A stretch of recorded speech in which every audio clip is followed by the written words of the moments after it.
Un libro, una voz, presenta.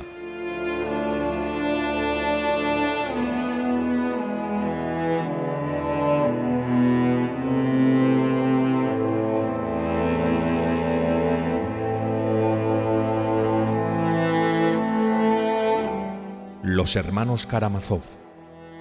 Un libro escrito por Fyodor Dostoyevsky.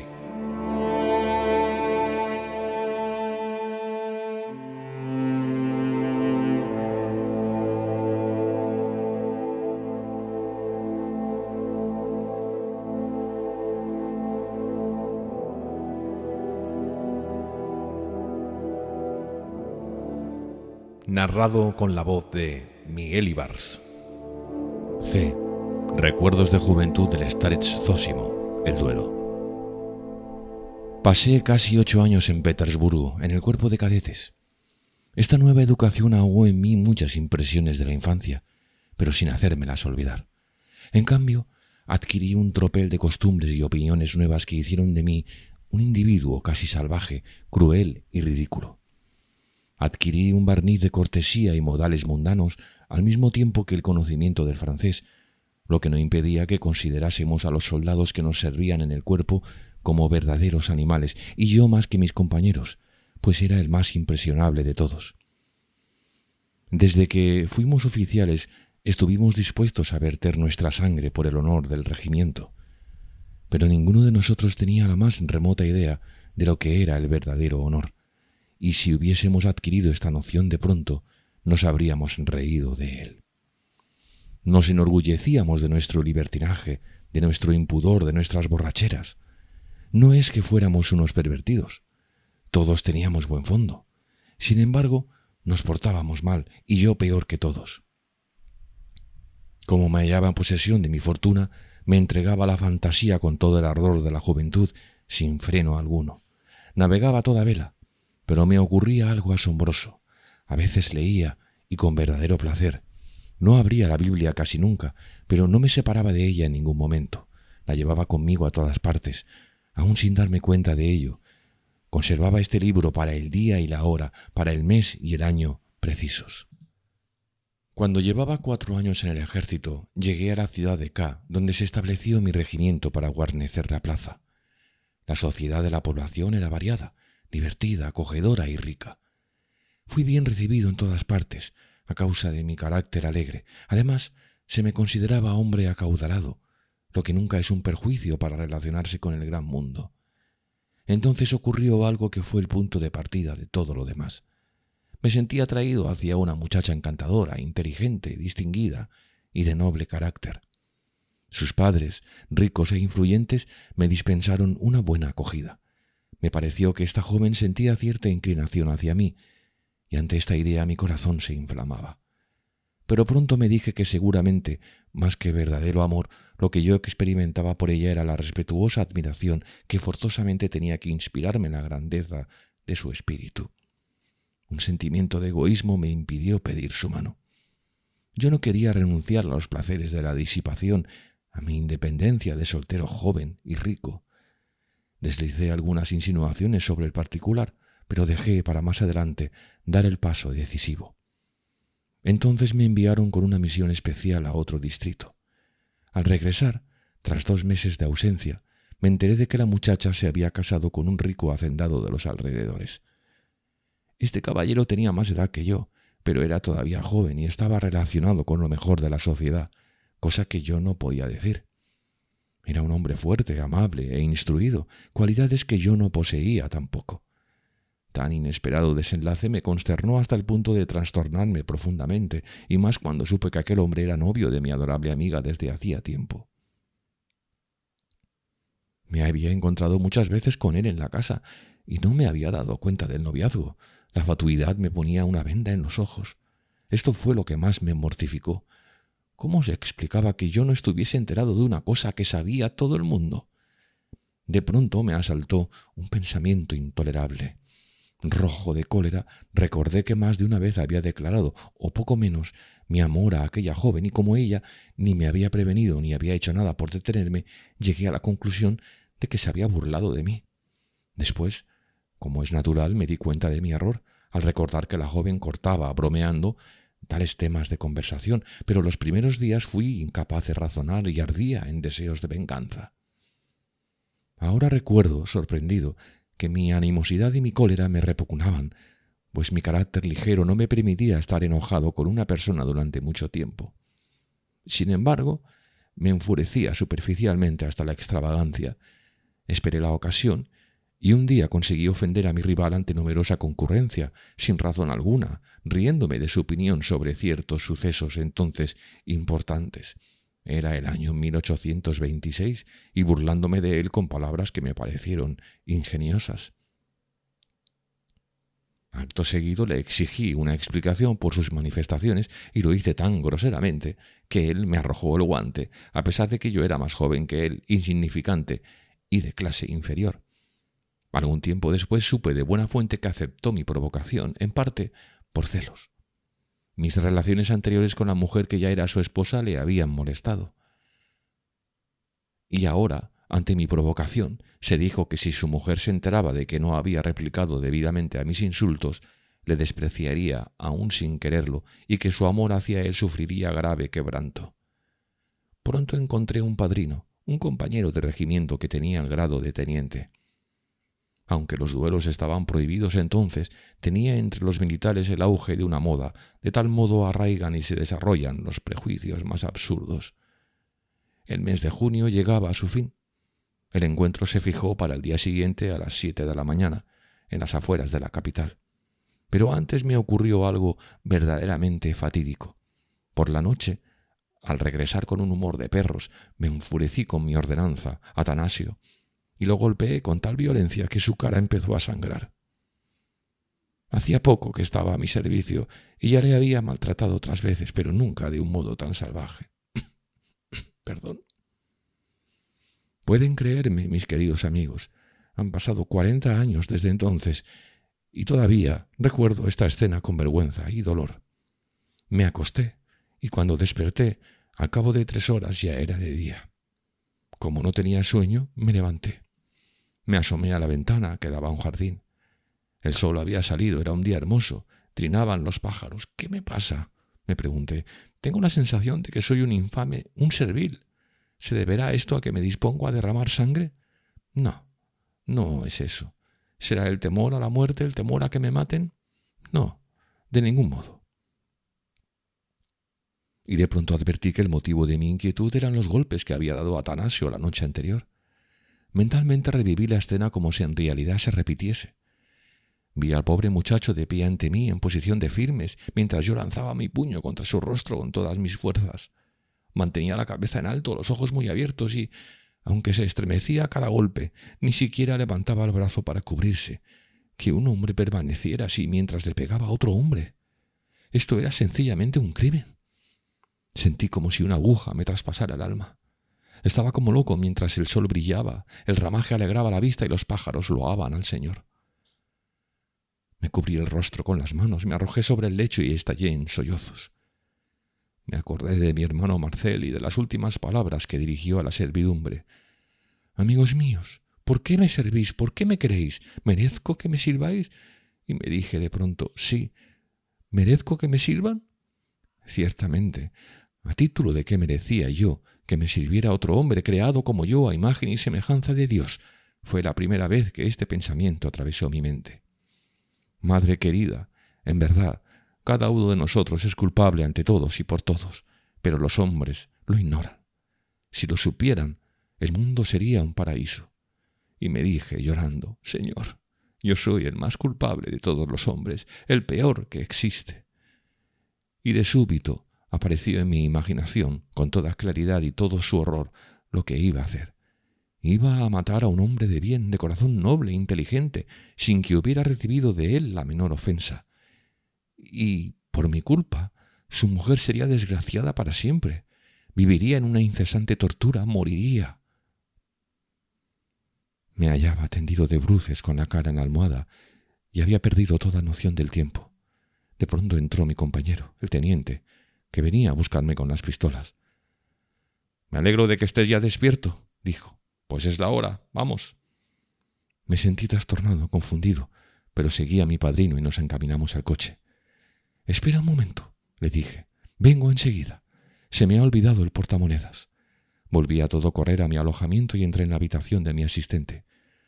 «Atanasio, ayer te di 2 tremendos golpes en la cara, perdóname». Él se estremeció. Parecía asustado. Yo consideré que mis palabras no eran suficientes y me arrodillé a sus pies y volví a pedirle perdón. Mi asistente se quedó petrificado. «¿Cree usted que merezco tanto, señor?», y se echó a llorar, como me había echado yo hacía un momento. Se cubrió la cara con las manos y se volvió hacia la ventana, sacudido por los sollozos. Corrí a reunirme con mi compañero y el coche se puso en marcha. «Mírame, amigo», exclamé. «Tienes ante ti a un vencedor». Me sentía alborozado. Hablaba continuamente, no sé de qué. El teniente me miraba. «Bravo, camarada, eres un valiente, ya veo que mantendrás el honor del uniforme». Llegamos al terreno del desafío donde ya nos esperaban. Nos colocaron 12 pasos uno de otro. Mi adversario dispararía primero. Yo permanecía frente a él, alegremente, sin parpadear y dirigiéndole una mirada afectuosa. Tiró, y el disparo no tuvo más consecuencia que levantarme la piel de la mejilla y la oreja. «Alabado sea Dios», exclamé. «No ha matado usted a un hombre». Acto seguido arrojé al suelo mi pistola y dije a mi adversario: «Caballero, perdone a este estúpido joven que lo ha ofendido y obligado a disparar contra él. Es usted superior a mí. Repita estas palabras a la persona que usted respeta más que a ninguna otra en el mundo». Apenas hube terminado de hablar, mi adversario y los 2 padrinos empezaron a lanzar exclamaciones. «Oiga», dijo mi rival indignado, «si no quería usted batirse, nos podríamos haber ahorrado todas estas molestias». Le respondí alegremente: «Es que ayer era un necio, hoy soy más razonable». «Creo lo de ayer, en cuanto a lo de hoy, me es más difícil admitirlo». «Bravo», exclamé, aplaudiendo. «Estoy completamente de acuerdo con usted. Merezco lo que me ha dicho». «Oiga, señor, ¿quiere disparar o no quiere disparar?» «No lo haré. Vuelva usted a tirar si quiere, pero será mejor que no lo haga». Los padrinos empezaron a vociferar, el mío sobre todo: «Deshonrar a su regimiento pidiendo perdón sobre el terreno, si yo lo hubiese sabido». Yo dije entonces gravemente y dirigiéndome a todos: «Pero, señores, ¿tan asombroso resulta en nuestra época encontrar un hombre que se arrepienta de su necedad y reconozca públicamente sus errores?» «No es asombroso, pero eso no debe hacerse en el terreno del desafío», dijo mi compañero de regimiento. Mi deber era pedir perdón apenas llegamos aquí, antes de que mi adversario disparase, para evitar que pudiera incurrir en pecado mortal. Pero nuestros hábitos son tan absurdos que no me era posible obrar de ese modo. Mis palabras solo podían tener valor para ese caballero dichas después de su disparo a 12 pasos de distancia. Si las hubiese pronunciado antes, él me habría creído un cobarde indigno de ser escuchado. Y exclamé con todo mi corazón: «Contemplen las obras de Dios. El cielo es claro, el aire puro, la hierba tierna. Los pájaros cantan en la naturaleza magnífica e inocente. Solo nosotros, impíos y estúpidos, no comprendemos que la vida es un paraíso. Bastaría que lo quisiéramos comprender para que este paraíso apareciera ante nosotros, y entonces nos abrazaríamos los unos a los otros, llorando». Mi propósito era seguir hablando, pero no pude. La respiración me faltaba. Jamás había sentido una felicidad tan grande. «Discretas y piadosas palabras», dijo mi adversario. «Desde luego, es usted un hombre original». «¿Se burla usted?», pregunté sonriendo. «Algún día me alabará». «Lo alabo ahora mismo y le ofrezco mi mano, pues me parece usted verdaderamente sincero». «No, no me dé la mano ahora. Ya lo hará más adelante, cuando yo sea mejor y me haya ganado su respeto. Entonces hará bien en estrechármela». Volvimos a casa. Mi padrino no cesaba de gruñir y yo lo abrazaba. Mis compañeros fueron informados aquel mismo día de todo y se reunieron para juzgarme. «Ha deshonrado el uniforme, debe dimitir». Algunos me defendieron. «Ha esperado a que disparasen contra él». «Sí, pero no ha tenido valor para exponerse a nuevos disparos y ha pedido perdón sobre el terreno». «Si le hubiese faltado valor», dijo uno de mis defensores, «habría disparado antes de pedir perdón. Lejos de hacerlo, arrojó al suelo la pistola cargada. No, No ha sido falta de valor, ha ocurrido algo que no comprendemos. Yo los escuchaba y los miraba regocijado. Queridos amigos y compañeros, no os preocupéis por mi misión, pues ya la he presentado. Sí, la he presentado esta mañana y cuando se me admita ingresaré en un convento. Solo con este fin he dimitido. Al oír estas palabras todos se echaron a reír. Haber empezado por ahí, así todo se comprende, no se puede juzgar a un monje. No cesaban de reír, pero sin burlarse, con una alegría bondadosa. Todos, sin excluir a mis más implacables acusadores, me miraban con afecto. Luego, durante todo el mes, hasta que pasé a la reserva, me pareció que me paseaban en triunfo. «¡Mirad a nuestro monje!». Todos tenían para mí palabras amables, trataban de disuadirme, incluso me compadecían. «¿Sabes lo que vas a hacer?». Otro decía: «Es un valiente. Habían disparado contra él y él podía disparar, pero no lo hizo porque la noche anterior había tenido un sueño que le impulsó a ingresar en un convento. Esta es la clave del enigma». Algo parecido ocurrió en la sociedad local. Hasta entonces no se me había prestado en ella demasiado atención. Me recibían cordialmente y nada más. Ahora todos querían trabar amistad conmigo e invitarme. Se reían de mí, pero con afecto, aunque se hablaba sin reservas de nuestro duelo. La cosa no había tenido consecuencias, pues mi adversario era pariente próximo de nuestro general, y como no se había derramado sangre y yo había dimitido, se tomó todo a broma. Entonces empecé a hablar en voz muy alta y sin temor alguno, a pesar de las risas que mis palabras levantaban, ya que no había en ellas malicia alguna. Conversaba especialmente con las damas, pues me escuchaban con gusto y obligaban a los hombres a escucharme. ¿Cómo puedo yo ser culpable ante todos?, me preguntaban riéndose en mis narices. «Dígame, ¿soy culpable ante usted, por ejemplo?». «Es muy natural que no pueda responderse usted a esas preguntas», les contestaba yo, «pues el mundo entero avanza desde hace tiempo por un camino de perdición. Nos parece verdad la mentira y exigimos a los demás que acepten nuestro modo de ver las cosas. Por primera vez he decidido obrar sinceramente y ustedes me han tomado por loco. Me tienen simpatía, pero se burlan de mí». «¿Cómo no sentir simpatía hacia usted?», dijo la dueña de la casa riendo con amable franqueza. La concurrencia era numerosa. De pronto vi que se levantaba la mujer causante de mi duelo y a la que yo había pretendido hasta hacía poco. No me había dado cuenta de su llegada. Vino hacia mí y me tendió la mano. «Permítame decirle», declaró, «que, lejos de reírme de usted, le estoy verdaderamente agradecida y que me inspira respeto su modo de proceder». Su marido se acercó a mí y todas las miradas se concentraron en mi persona. Se me mimaba y yo me sentía feliz. En este momento me abordó un señor de edad madura que atrajo toda mi atención. Solo le conocía de nombre. Nunca había hablado con él. D. El visitante misterioso. Era funcionario y ocupaba desde hacía mucho tiempo un puesto importante en nuestra sociedad local. Gozaba del respeto de todos, era rico y tenía fama de altruista. Había hecho donación de una importante cantidad al hospicio y al orfanato y realizaba en secreto otras muchas obras de caridad, cosa que se supo después de su muerte. Contaba unos 50 años. Tenía un aspecto severo y hablaba poco. Se había casado hacía 10 años con una mujer todavía joven y tenía 3 hijos de corta edad. Al día siguiente por la tarde, cuando me hallaba en mi casa, la puerta se abrió y entró el caballero que acabo de describir. Debo advertir que mi alojamiento no era ya el de antes.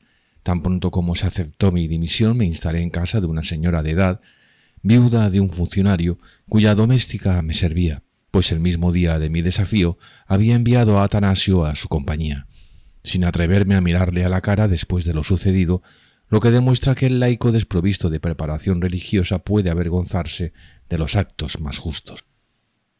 «Hace ya varios días», me dijo al entrar, «que le escucho con gran curiosidad. Deseo que me honre usted con su amistad y que conversemos detenidamente. ¿Quiere usted hacerme ese gran favor?».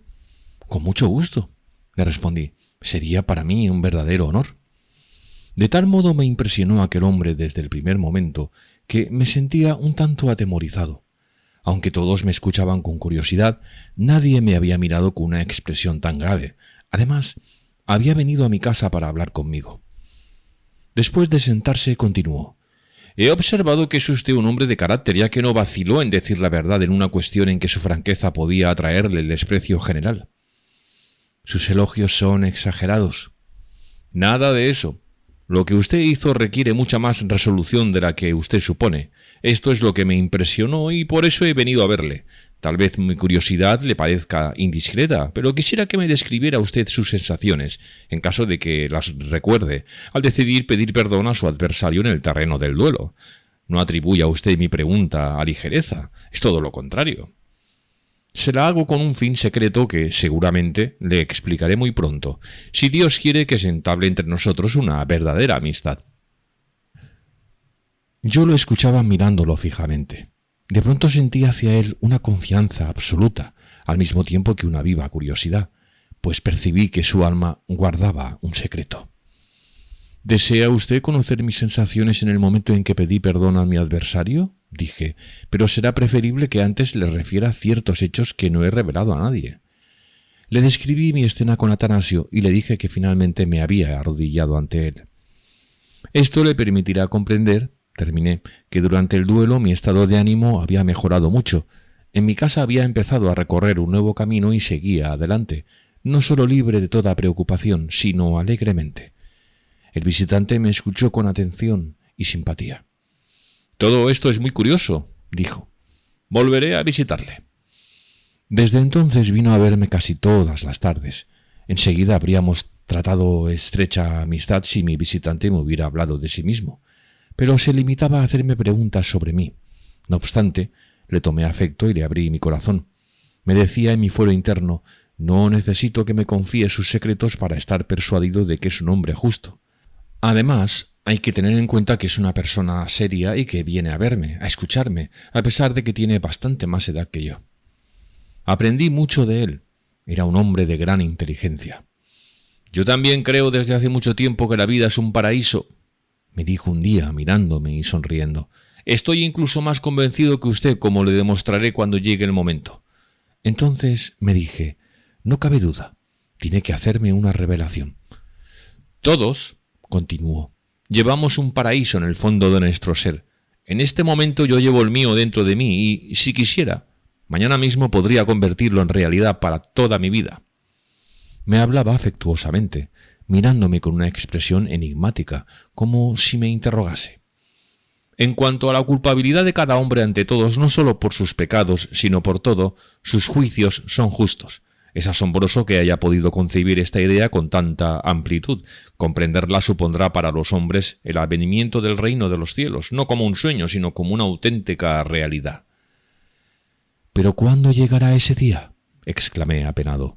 «¿Acaso esa idea no pase nunca de ser un sueño?». «¿Cómo es posible que no crea usted lo que predica? Ha de saber que ese sueño se realizará, pero no ahora, cuando todo está regido por leyes. Es un fenómeno moral, psicológico. Para que el mundo se renueve es preciso que los hombres cambien de rumbo. Mientras cada ser humano no se sienta verdaderamente hermano de su prójimo, no habrá fraternidad. Guiándose por la ciencia y el interés, los hombres no sabrán nunca repartir entre ellos la propiedad y los derechos. Nadie se sentirá satisfecho y todos murmurarán, se envidiarán, se exterminarán. Usted se pregunta cuándo se realizará su ideal. Pues bien, se realizará cuando termine la etapa del aislamiento humano». «¿El aislamiento humano?», pregunté. «Sí. Hoy reina en todas partes y no ha llegado aún la hora de su fin.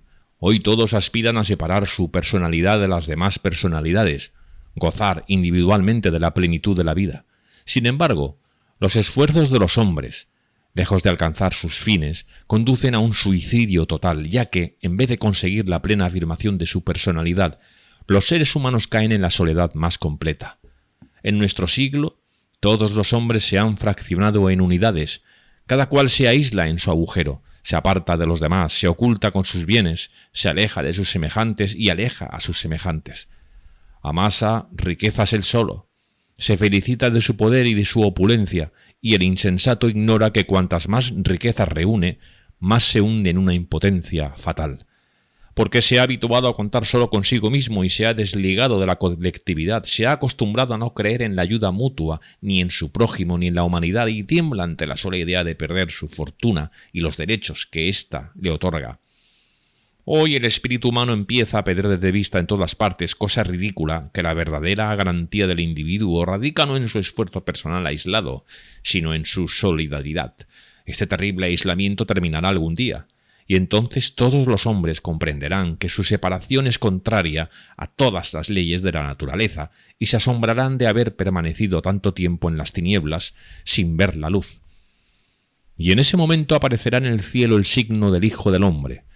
Pero hasta entonces habrá que tener guardado el estandarte y predicar con el ejemplo, aun siendo uno solo el que lo haga. Ese uno deberá salir de su aislamiento y acercarse a sus hermanos sin detenerse ante el riesgo de que le tomen por loco. Hay que proceder de este modo para evitar que se extinga una gran idea. Estas conversaciones apasionantes ocupaban enteramente nuestras vidas. Incluso abandoné a la sociedad, a la que solo acudía de tarde en tarde. Por otra parte, empecé a pasar de moda. No lo digo en son de queja, pues todos seguían demostrándome afecto y mirándome con buenos ojos, pero no cabe duda de que la moda desempeña un papel preponderante en el mundo. Acabé por sentirme entusiasmado ante mi misterioso visitante. Su inteligencia me seducía. Además, mi intuición me decía que aquel hombre tenía algún proyecto, que se preparaba para realizar algún acto heroico. Sin duda, sabía que yo no tenía el propósito de desvelar su secreto y que ni siquiera aludiría a él. Finalmente, advertí que le atormentaba el deseo de hacerme una confidencia. Esto ocurrió al cabo de un mes aproximadamente. ¿Sabe usted?, me preguntó un día, ¿que somos el blanco de la curiosidad general? Mis frecuentes visitas a esta casa han atraído la atención de la gente. En fin, pronto se explicará todo. A veces le asaltaba repentinamente una agitación extraordinaria. Entonces casi siempre se levantaba y se iba. En otras ocasiones fijaba en mí una mirada larga y penetrante. Yo me decía, ahora va a hablar, pero se arrepentía y empezaba a comentar algún hecho sin importancia. Se quejaba de dolores de cabeza. Un día, tras una charla larga y vehemente, vi que palidecía de pronto. Sus facciones se contrajeron y me miró con gesto huraño. «¿Qué le ocurre?», le pregunté. «¿Se siente mal?». «No, es que yo he cometido un asesinato». Hablaba sonriendo. Estaba blanco como la cal. Antes de que en mi pensamiento se restableciera el orden, una pregunta atravesó mi cerebro. ¿Por qué sonreirá? Y también yo palidecí. ¿Habla en serio?, exclamé. Mi visitante seguía sonriendo tristemente. «Me ha costado empezar, pero continuar no me será difícil». Al principio no lo creí. Solo le di crédito al cabo de 3 días, cuando me lo hubo contado todo detalladamente. Empecé creyendo que estaba loco. Después, con dolor y sorpresa, me convencí de que decía la verdad. Hacía 14 años había asesinado a una dama rica, joven y encantadora, viuda de un terrateniente que poseía una finca en los alrededores de nuestra ciudad. Se enamoró de ella apasionadamente, le declaró su amor y le pidió que se casara con él. Pero ella había entregado ya su corazón a otro, a un distinguido oficial que estaba en campaña y que había de regresar muy pronto. Rechazó la petición del pretendiente y le rogó que dejara de visitarla. El despechado conocía la disposición de la casa y una noche se introdujo en ella. Atravesó el jardín y subió al tejado con una audacia increíble, exponiéndose a que lo descubrieran. Pero suele ocurrir que los crímenes más audaces son los que más éxito tienen. Entró en el granero por un tragaluz y bajó a las habitaciones por una escalerilla, sabiendo que los sirvientes no cerraban siempre con llave la puerta de comunicación. Contó y acertó con la negligencia de los criados. A través de las sombras se dirigió al dormitorio, donde ardía una lamparilla. Como hecho adrede, las 2 doncellas habían salido a escondidas para asistir a una fiesta en casa de una amiga. Los demás domésticos estaban acostados en la planta baja.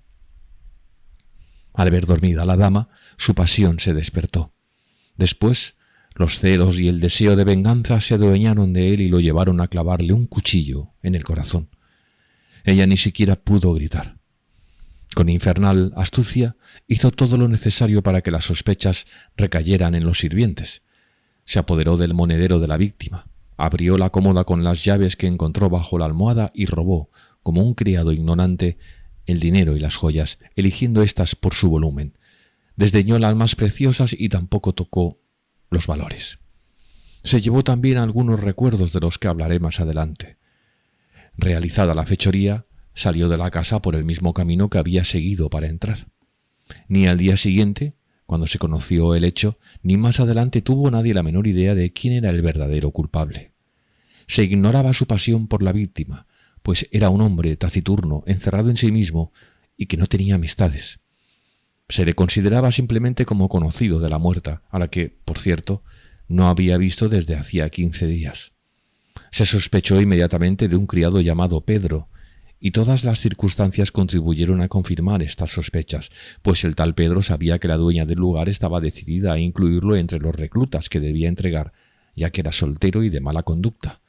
Estando ebrio, había amenazado de muerte a una persona en la taberna. 2 días antes del asesinato había desaparecido y, al siguiente, lo encontraron en las cercanías de la ciudad junto a la carretera, borracho perdido. Llevaba un cuchillo encima y en su mano derecha había manchas de sangre.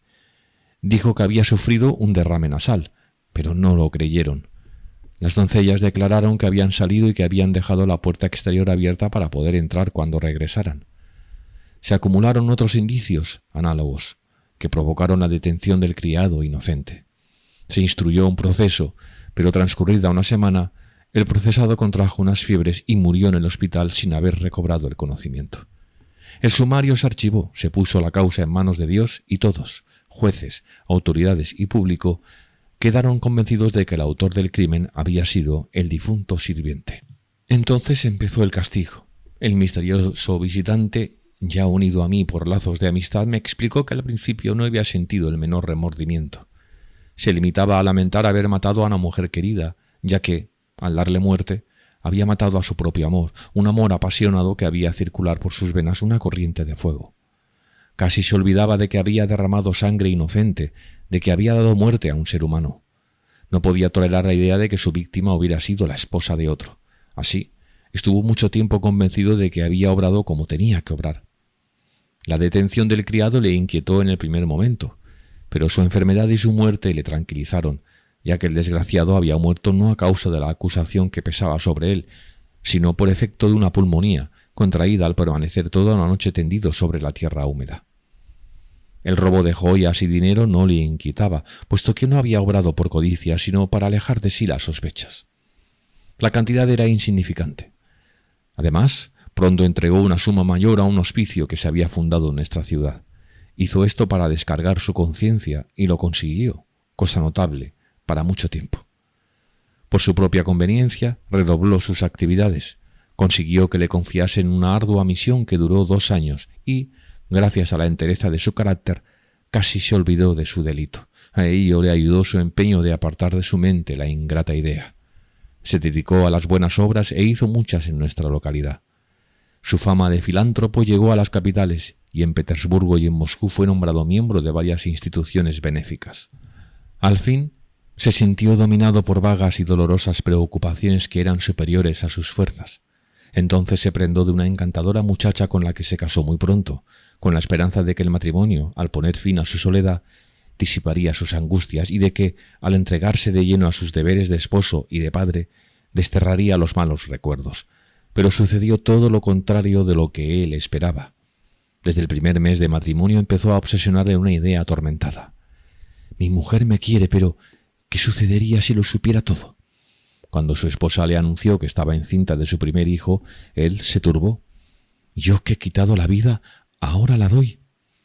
Cuando ya tenía más de un hijo, se preguntó, ¿cómo puedo atreverme a quererlos, a educarlos, a hablarles de la virtud, yo que he matado? Sus hijos eran hermosos. Anhelaba acariciarlos. No puedo mirar sus caras inocentes, no soy digno de mirarlas. Finalmente tuvo una visión siniestra y amenazadora de la sangre de su víctima, que clamaba venganza, de la vida joven que había aniquilado. Empezó a tener horribles pesadillas. Su entereza de ánimo le permitió resistir largo tiempo este suplicio. Este sufrimiento secreto es la expiación de mi crimen. Pero esta idea era una vana esperanza. Su sufrimiento iba aumentando a medida que pasaba el tiempo. La gente lo respetaba por sus actividades filantrópicas, aunque su cara sombría y su carácter severo inspiraban temor. Pero cuanto más crecía este general respeto, más intolerable resultaba. Me confesó que había pensado en el suicidio. Otra idea empezó a torturarle, una idea que al principio le pareció descabellada y absurda, pero que acabó por formar parte de su ser hasta el punto de no poder expulsarla. Esta idea fue la de confesar públicamente su crimen. Pasó 3 años presa de esta obsesión que se presentaba de diversas formas. Al fin, creyó con toda sinceridad que esta confesión descargaría su conciencia y le devolvería la paz interior para siempre. Pero, pese a esta seguridad, se sintió atemorizado. ¿Cómo lo haría? Entonces se produjo el incidente de mi desafío. Ante su conducta, me dijo, he decidido no retrasar mi confesión. ¿Cómo es posible?, exclamé juntando las manos, que un suceso tan insignificante haya engendrado semejante determinación. La tengo tomada desde hace 3 años. Su conducta solo ha servido para darle impulso, añadió rudamente. Al conocerlo a usted, me he colmado a mí mismo de reproches y le he envidiado. Pero han pasado ya 14 años, nadie le creerá. Tengo pruebas abrumadoras, las exhibiré. Me eché a llorar y lo abracé. Solo quiero que me aconseje sobre un punto, me dijo como si todo dependiera de mí. Mi mujer, mis hijos. Ella acaso muera de pesar. Mis hijos conservarán su categoría social, su fortuna, pero siempre serán los hijos de un presidiario, y ya puede usted suponer el recuerdo que esos niños guardarán de mí. Yo no respondí. Además, me resisto a separarme de ellos, a dejarlos para siempre. Yo decía mentalmente una oración. Al fin me levanté, aterrado. «Contésteme», me dijo, mirándome fijamente. «Haga su confesión pública», repuse. «Todo pasa, solo la verdad permanece. Cuando sean mayores, sus hijos comprenderán la nobleza de su acto». Al marcharse, no daba la menor muestra de irresolución. Sin embargo, estuvo 15 días viniendo a verme todas las noches. Se preparaba para cumplir su propósito, pero no se decidía. Sus palabras me llenaban de angustia. A veces llegaba con un gesto de resolución y me decía, enternecido, «Estoy seguro de que cuando lo haya confesado todo me parecerá vivir en un paraíso. Durante 14 años he vivido en un infierno. Quiero sufrir. Cuando acepte este sufrimiento empezaré a vivir. Ahora no me atrevo a amar al prójimo, no me atrevo a amar ni siquiera a mis hijos. Señor, estos niños se percatarán de lo mucho que he sufrido y no me censurarán. Todos comprenderán su proceder, si no ahora, más adelante, pues usted habrá rendido un servicio a la verdad superior, que no es la verdad de este mundo». Se marchaba aparentemente consolado, pero volvía al día siguiente con semblante huraño, pálido y expresándose con amarga ironía. «Cada vez que entro aquí usted me observa con curiosidad. ¿Todavía no ha dicho nada? Parece preguntarme. Tenga calma y no me desprecie. No es tan fácil como usted supone. A lo mejor no hago mi confesión nunca. Usted no me denunciará, ¿eh?»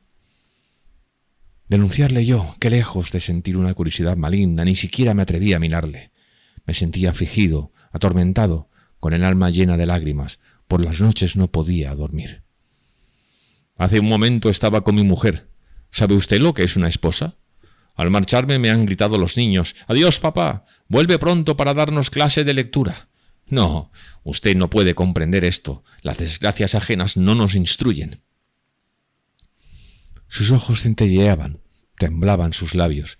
De pronto, aquel hombre tan reposado dio un fuerte puñetazo en la mesa. Todo lo que sabía sobre ella tembló. ¿Debo denunciarme a mí mismo? ¿Es necesario que lo haga? No se ha condenado a nadie por mi crimen, no se ha enviado a nadie a presidio. El criado murió de enfermedad, he expiado con mis sufrimientos la sangre vertida. Por otra parte, no se me creerá, no se dará crédito a mis pruebas. ¿Debo confesar?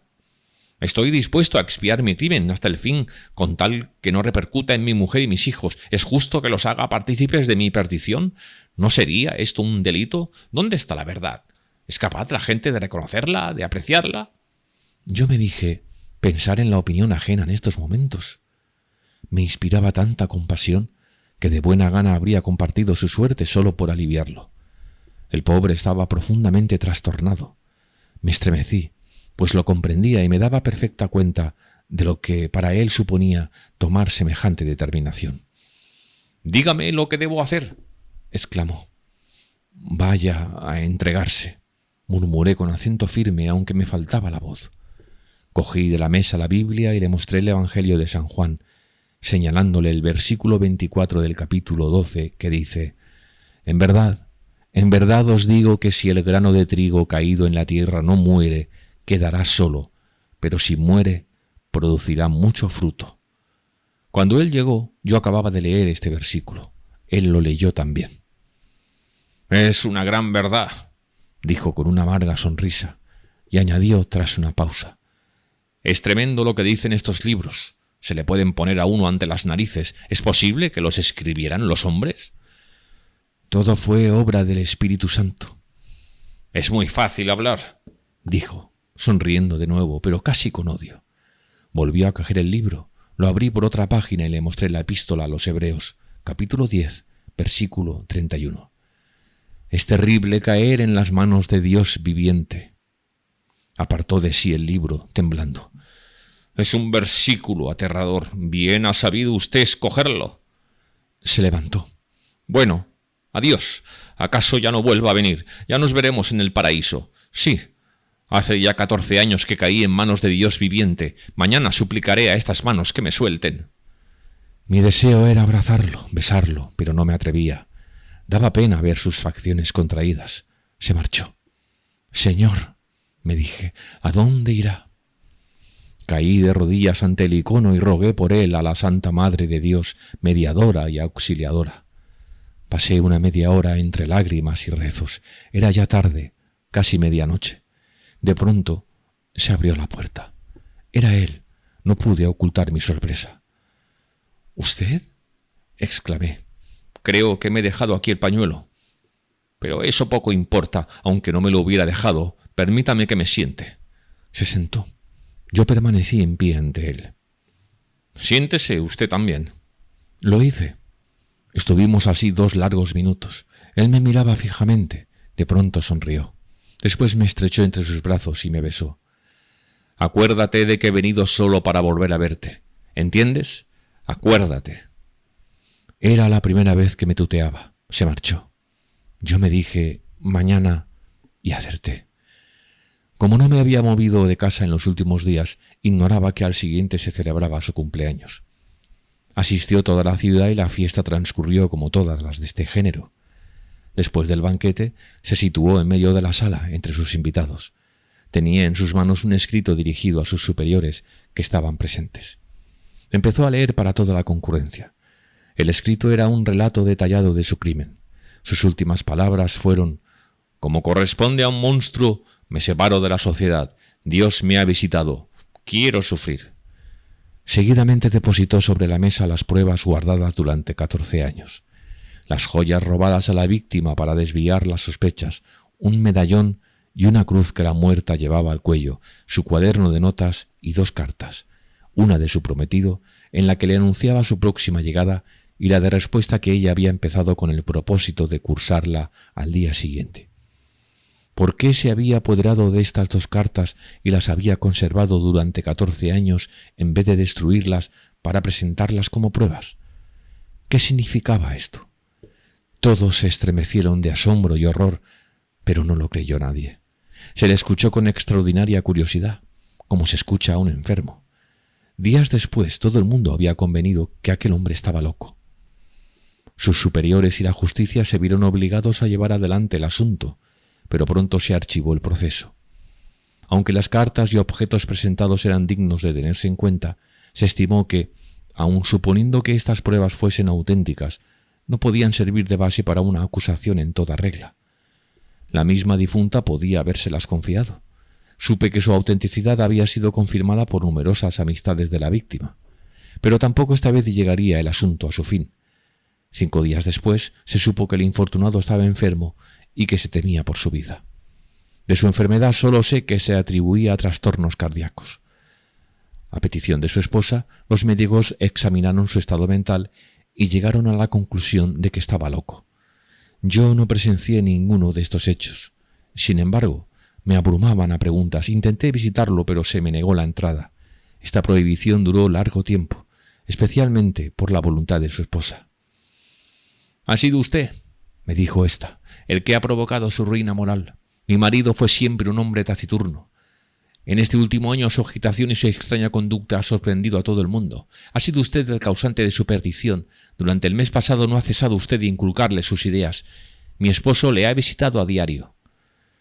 No era solo su mujer la que me acusaba, sino también todos los habitantes de la ciudad. «La culpa es suya», me decían. Yo callaba, con el corazón lleno de gozo por esta manifestación de la misericordia divina ante un hombre que se había condenado a sí mismo. No creí en su locura. Al fin me permitieron entrar en su casa. Él lo había pedido insistentemente, con el deseo de despedirse de mí. Enseguida vi que sus días estaban contados. Era visible su agotamiento. Tenía la tez amarilla y las manos temblorosas. Respiraba con dificultad. Sin embargo, su mirada estaba saturada de emoción y de alegría. «Ya está hecho», me dijo. «Hace tiempo que deseaba verte. ¿Por qué no has venido?» No quise decirle que no me habían permitido entrar. «Dios se ha compadecido de mí y me llama a su lado. Sé que voy a morir, pero me siento feliz y tranquilo por primera vez desde hace muchos años. Después de mi confesión me sentí como en un paraíso. Ahora ya me atrevo a querer a mis hijos y abrazarlos. Nadie me cree, nadie me ha creído, ni mi esposa ni los jueces. Mis hijos no lo creerán nunca. Veo en ello una prueba de la misericordia divina hacia esas criaturas. Heredarán un nombre sin tacha. Ahora presiento a Dios, mi corazón rebosa de gozo. He cumplido con mi deber». Estuvo unos momentos jadeante, sin poder hablar. Me estrechaba las manos, me miraba con un brillo de exaltación en los ojos, pero no pudimos seguir hablando mucho tiempo. Su mujer nos vigilaba furtivamente. No obstante, mi amigo pudo murmurar: «¿Te acuerdas de aquella vez que volví a tu casa a medianoche? ¿Te acuerdas de que te dije que no lo olvidaras? Pues bien, ¿sabes por qué volví? Porque había decidido matarte». Me estremecí. Después de dejarte empecé a vagar en la oscuridad, luchando conmigo mismo. De pronto sentí un odio intolerable hacia ti y pensé: estoy en sus manos, es mi juez, estoy obligado a entregarme a la justicia, pues lo sabe todo. No es que temiera que me denunciases, ni siquiera pensé en ello, es que me decía: no me atreveré a mirarle si no confieso. Aunque hubieras estado en las antípodas, la sola idea de que existías, lo sabías todo y me juzgabas, me habría sido insoportable. Sentí un odio a muerte hacia ti, te consideraba culpable de todo. Volví a tu casa al recordar que había visto un puñal en la mesa. Me senté y te pedí que te sentaras. Estuve un minuto reflexionando. Si te mataba, me perdería aunque no confesara mi crimen anterior. Pero yo no pensaba, no quería pensar en ello en aquel momento. Te odiaba y ardía en deseos de vengarme de ti, pero el Señor triunfó en mi corazón sobre el diablo. Sin embargo, te aseguro que nunca has estado tan cerca de la muerte como entonces. Murió una semana después. Toda la ciudad fue al cementerio tras su ataúd. El sacerdote pronunció una alocución conmovedora, lamentándose de la cruel enfermedad de que había puesto fin a los días del difunto. Pero, después del entierro, todo el mundo se volvió contra mí. Incluso se negaban a recibirme. Sin embargo, algunos, y su número fue creciendo, admitieron la veracidad de la confesión. Más de uno vino a interrogarme con maligna curiosidad, pues la caída y el deshonor de los justos suele causar satisfacción. Pero yo guardé silencio y pronto me marché de la ciudad. 5 meses después, el Señor me consideró digno de entrar en el buen camino y yo le bendije por haberme guiado de un modo tan manifiesto. En cuanto al infortunado Miguel, lo incluyo todos los días en mis oraciones.